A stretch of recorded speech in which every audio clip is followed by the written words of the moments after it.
My name is Erica Roby, Food Network's BBQ Brawl Master of Q. I'd like to take you on the road with me as I explore everything about barbecue, the people, the methods, and the traditions. Join me on my new YouTube series, The Pit Stop with Blue Smoke Blaire. Recently crowned in Texas Monthly Top 50 Barbecue Joints, Feges BBQ is taking Texas by storm, and leading that charge is Patrick and Erin Feges. Hi, I'm Patrick Feges. I'm Erin Smith, and we're Feges BBQ. Feges BBQ.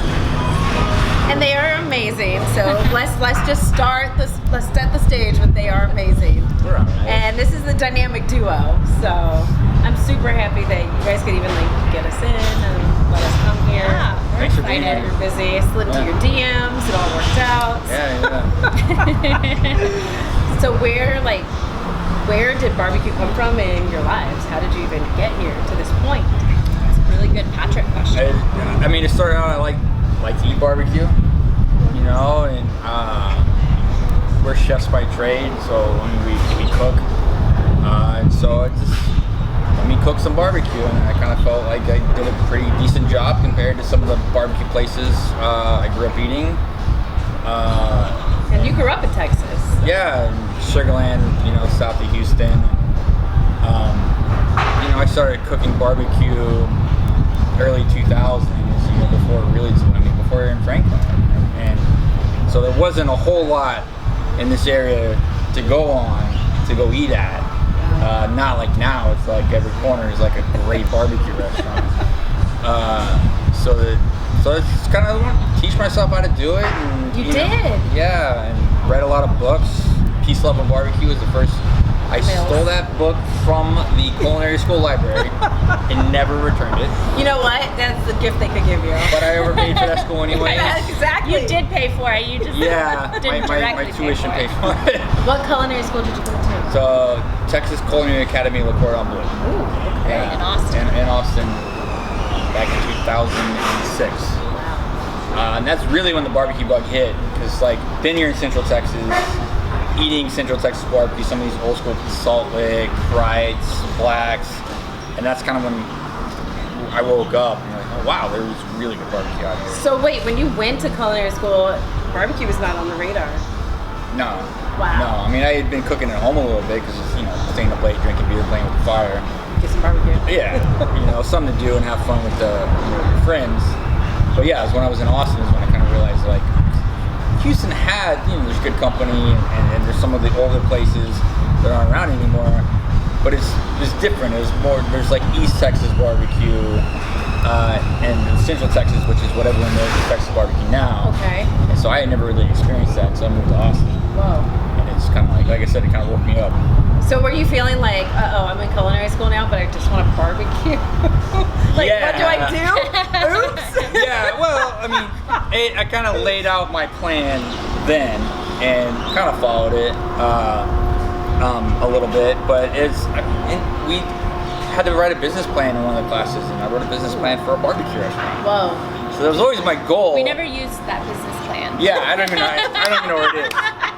It's in the library. Yeah, Put it in place. right. I'll take this book. Here you go. Yeah, but yeah, I mean, I wanted to, you know, cook, you know, in restaurants, and then, you know, eventually get into the barbecue, and so that was my plan, is to just kind of on the side, just kind of hone my craft while I'm working in restaurants and pick up tricks and tips, and which I think has served us well, you know, especially with her culinary background too. We were able to approach this differently, so I mean, it kind of worked out.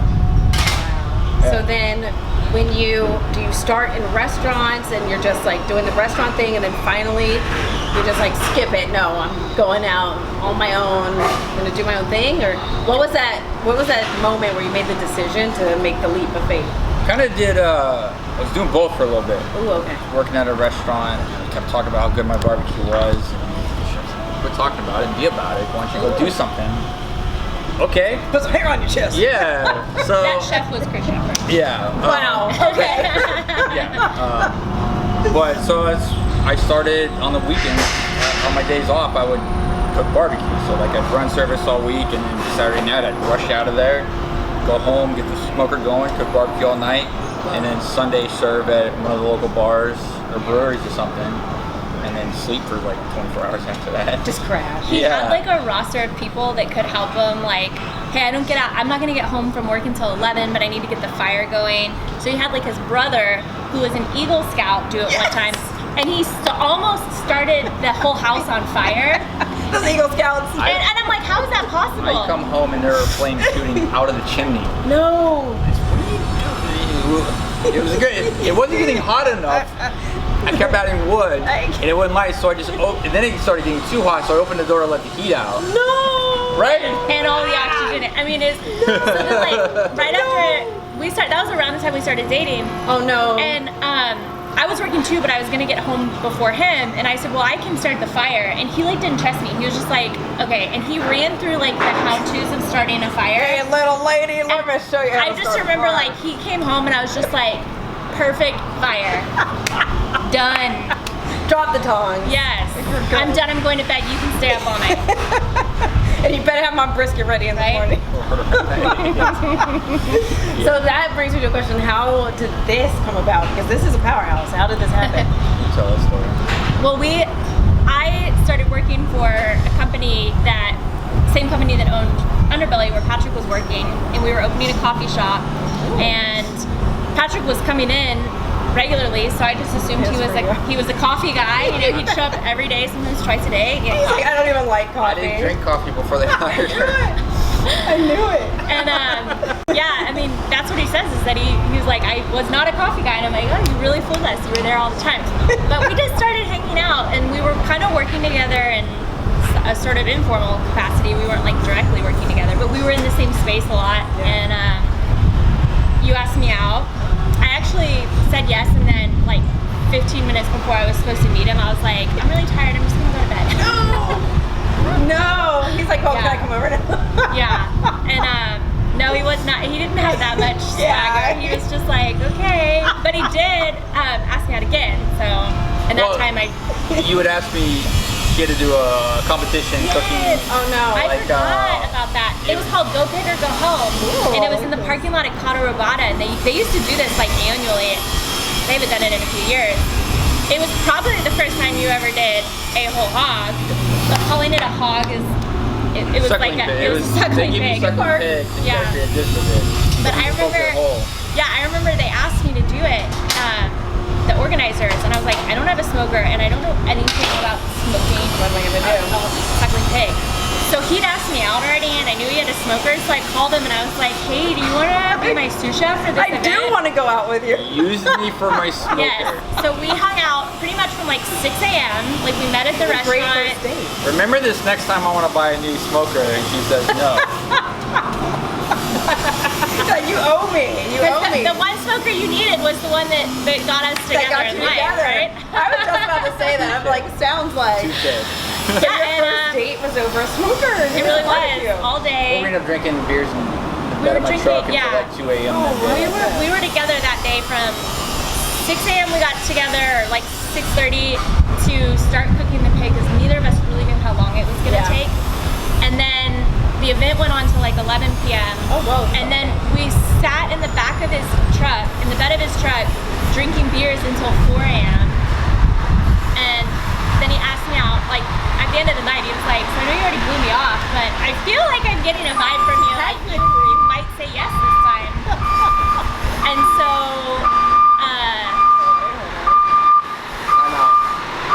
but yeah. So at this point, you haven't officially, like, you guys are hanging out. It's kind of a first date, but you're not like, he's about to make the ask. Well, he made his intentions very clear. I'd like to ask you on a date. I also want to open a barbecue restaurant one day. Holy moly. This is what I want to do with my life. Are you on board with either of those things? Both, you know, A, B, or A and B? It's charming. Or mix. Said yes to all of Yeah. Did you really? Yeah, what was your answer? He says he went to culinary school and like developed the plan, and barbecue was the plan. I never had barbecue in my plan. I did not have a lot of experience with barbecue, but we were dating, and he was really getting into it and doing all these pop-ups, and there was a lot of I mean, there was definitely like a lot of excitement about Feges BBQ in the early days. Just from, I mean, barbecue was not what it is today in terms of like the exposure and the awareness. But there was this cult group of people, some of the OGs, that had respect for him and showed up and wrote about it and just, you know, really, I think really were supporting him. And so it was such a great community. And I got to meet all these great barbecue people, and I've got to say, it's like they're the best people in the world. So why would you not want to be part of that community? So it wasn't like my initial plan, but when we started dating, I kind of knew that if we were going to get serious and eventually get married, that barbecue was my future. And I embraced it because it's a great world to be in. And then how does this come about? Oh, this was easy. We just woke up one day. We just woke up one day and like this was Like, ready. darn it! We're walking in as turnkey. Oh, Wait, I want your background because I didn't get your background. More impressive than mine. I mean, It's just different. I'm loving your story, so I've got to hear this. So I went to college at Texas Tech. I was studying biology and microbiology. I knew she was smart. I knew she was smart. I was smart, and then I decided to become a chef. So I don't know how smart I am, but I took a major pay. Before I ever made any money, I decided to take a pay cut. I am going to have bunions on my feet, a bad back, and work long hours. Yeah, but no, I in my senior year, I decided I wanted to go to culinary school and graduated from Tech. Moved to San Francisco to go to the California Culinary Academy. Whoa. Spent a year there, and then moved to New York to work at Per Se. Stayed in New York for 4 years. I worked at Per Se and Babbo and Italian Wine Merchants. What was that like? I just heard That's the a whole pressure. nother podcast. Yeah, I just heard the pressure. I heard the pressure was insane. The pressure, I can only describe like the first 2 weeks, and like the first 2 weeks at Per Se, I'd never experienced anything like it, and I was on my feet for 14 hours a day. It was like my first time breaking in my dance clothes, and I felt like my back I would come home and my ankles were so swollen, I'd have to put them on top of a pillow, and I was living on my sister's couch. Yeah. Because it was New York City, and it was like my first job. I had no money. Rent. Yeah. You're not paying that rent. I wasn't paying rent, so I was like, I'll live on your She couch. wasn't getting paid either. Yeah. And so the first 2 weeks, I physically didn't know if I could do it. I was like, this is insane. And the mental aspect of it is also substantial. But those first 2 weeks for me was just physically like, how do people do this? But then your body just clicks. It's like your body, just like any exercise or workout, like your muscles get used to it, your bones get used to it. And then it's about getting your head into it. And I think just every day it was just like I'd be nervous. I had a lot of like anxiety walking into that building because I'm glad you admit that. I felt like I didn't belong, to be honest. I felt like I should not be here. There's no reason why I should be here. But the reality is, I think everybody in the kitchen made me feel differently. Yeah. And so that really helped. I think people were really supportive, and they tell you when you do it wrong, but then they show you how to do it right. Yeah, so they're you not don't feel trying like to you're ruin just you. left. They want you to be better so that you're more helpful to them. And so I felt like I really learned and grew, and I think the biggest growth was just me having confidence and being okay with being vulnerable, because those experiences only come when you're willing to be vulnerable. I would never have. People are always like, how did you get that opportunity? And I'm like, all I did was apply. Yeah. Literally. Yes. But people just don't apply for stuff because they don't think they can do it, or that they should. They fire themselves before. Yes. And so that experience taught me to just, it doesn't matter what I think I'm capable of, sign myself up for it and put 100% in and see what you get. And that was probably one of the most valuable culinary experiences in my life, not just for what I learned from technique-wise, but like the way they built me up as a chef was, I think, really important. And then I went on and worked at Babbo, which was a very different type of experience. A little bit less professional, but I still learned a lot of really great culinary techniques. I also learned a lot of kitchen slang. I learned a lot of bad habits, a lot of things that we can't talk about right now. Still very much a real culinary experience. Yes. Yeah. Oh my gosh. Yeah. So then, at the time when you guys decide, like, okay, this barbecue thing is going somewhere. We're doing this. How does this come about? A lot of work. Yeah. Yeah. The space is so gorgeous, by the way. Thank you. I meant to tell you that when I first walked in. We're when so I drove happy in. with this. Yeah. We looked. I mean, we live in this neighborhood, so we've been trying to get into this neighborhood, and every spot was just kind of falling through. We're kind of running out of time because we're not working, we're not, putting our family on hold, all that stuff, and so a spot became available. Not this, our first location inside Greenway Plaza, which is office building food court. Wait, you said Union Plaza? Yeah, Greenway Plaza. Greenway. It's an office building food court, which is a weird spot for a Texas barbecue restaurant, but it just made sense. They got us to cook a barbecue every day, so we can build our reputation and give us time to get our life together, so we can start looking for that brick and mortar and do it the right way. We were feeling a little rushed, and we didn't want to make a bad deal. Yeah, and that's like take a business under. Yeah, exactly. And we don't want to do, because a lot of people make a deal to make a deal. Yeah. They want to get it going. And that's something I probably would have did if she wasn't around. She's smart. She's a smart one, right? So we did that for, it's been over 3.5 years. Wow. About 3 weeks before everything shut down last year is when we signed this lease. Yeah. Oh my goodness. Like we signed the lease and then like pandemic, and we were like, Cool. What do we do? Yeah. What do we do? Right. Well, it's too late. Yeah, we're here. The ink was dry. So I mean, Like, where's the act of God line in the contract? right. According to insurance, this isn't that. Not an act. not an active Sure. Yeah. So I mean, it delayed the opening and made it a little bit more expensive, but we're open. Serving barbecue in our neighborhood, what we've been trying to get for the last 6 years. Wow. And so we're really excited to be here. So what type of barbecue, what's your style here? What do you serve? A little bit of everything. I mean, I guess it's steeped in Central Texas barbecue, but like we do Carolina style whole hog. We do ribs that you might see in Kansas. We have we use like Korean flavors and stuff because we're right down the road from Koreatown. So it's like very Houston inspired, very multicultural. But also brisket, salt, pepper, all that stuff. But just trying to expand on it a little bit. And what do you feel some of your influences that you like to do on the menu that is like your personal touch, your calling card? I mean, I definitely think it's a lot of the sides. Our sides are super non-traditional, so we don't have anything like baked beans. In fact, our answer to baked beans is chickpeas. Garbanzo beans, and it's an Indian style chickpea stew. And we really kind of, when we look at the sides that we have, it's vegetable and produce driven. They're from scratch, and we don't want to be like everybody else because there's so much other good barbecue. So for us, it's like, okay, we need to have an answer to coleslaw, we need to have an answer to potatoes, but we don't want to do the same potatoes that everybody's doing. We don't want to do the same corn. So 3.5 years ago, we started doing elote, which at the time, we never saw that. People weren't really doing that. People had to ask us constantly, like, what is elote? And now you see it more and more, which makes us feel really good. But like, that's our approach, and I think that's really where I have influenced the menu the most, is just coming up with really creative sides that stand out on their own. A lot of them are vegetarian. That's actually really nice. Yeah, so there's just a lot of options for people. See, so vegetarians, you are welcome. Yes.